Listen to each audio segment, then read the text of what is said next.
Hello everyone, welcome back to our channel tropical science. दोस्तों, आज हम बात करेंगे क्लास 10 स्टैंडर्ड के चैप्टर 8 के बारे में, दैट इज़ मेटलर्जी, जिसमें आज का हमारा टॉपिक रहेगा that is refining of metals. और क्या होता है रिफाइनिंग ऑफ मेटल्स, चलिए शुरू करते हैं। तो जो भी आपका मेटल ऑब्टेन होता है, राइट, जो आपका रिडक्शन प्रोसेस की मदद से जो मेटल आप ऑब्टेन करते हो वो बहुत ही प्योर नहीं होता है ना, यानी वो उसके अंदर कुछ इम्प्योरिटीज़ प्रेजेंट रहती है।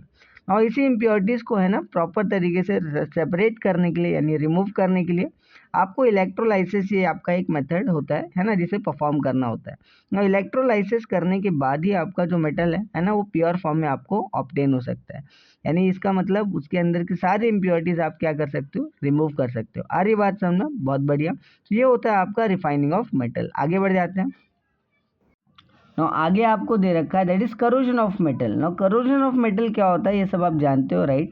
जब भी आपका मेटल एयर और आपका मॉइस्चर के साथ कांटेक्ट में आ जाता है तो वहाँ पर एक रेडिश कलर का सब्सटेंस फॉर्म हो जाता है। ये जो सब्सटेंस फॉर्म होता है इसी को हम क्या कहते हैं, आपका रस्ट कहते हैं। फॉर्मूला आप देख सकते हो, क्या दे रखा है, दैट इज Fe2O3.H2O। ये चीज़ आपको याद रखना है, ये आपका रस्ट का फॉर्मूला है। और डायग्राम में अगर आप ध्यान से देखोगे आपको एक चेन दे रखा है, राइट, जो कि आयन का बना हुआ है। अगर आप इसे है ना ऐसे ही आप एयर के अंदर अगर ओपनली है ना रख दोगे तो वहाँ पे मॉइस्चर की वजह से वो क्या कर जाएगा, उसका रेडिश कलर का एक सब्सटेंस फॉर्म हो जाता है। यार ये बात समझ में बहुत बढ़िया। इसी प्रोसेस को हम क्या कहेंगे, आपका रस्टिंग कहते हैं। और सेकेंड एग्जाम्पल की अगर आप बात करोगे तो आपको दे रखा है पैटिनेशन। क्या होता है पैटिनेशन, देखो ध्यान से।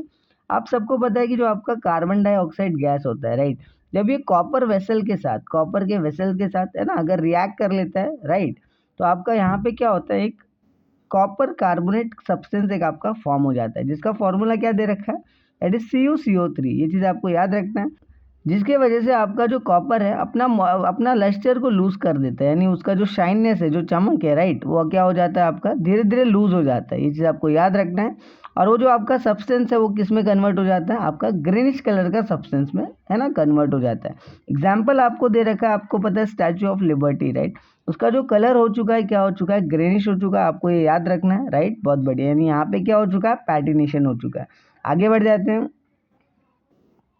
देखो आगे आपको दे रखा है टर्निशिंग। ना देखो टर्निशिंग क्या होता है, जब भी आपके सिल्वर के जो आर्टिकल्स है, राइट, उसे आप अगर एयर के प्रेजेंस में रख दोगे तो वो आपका है ना after certain period of time blackish colour में कन्वर्ट होने लगता है।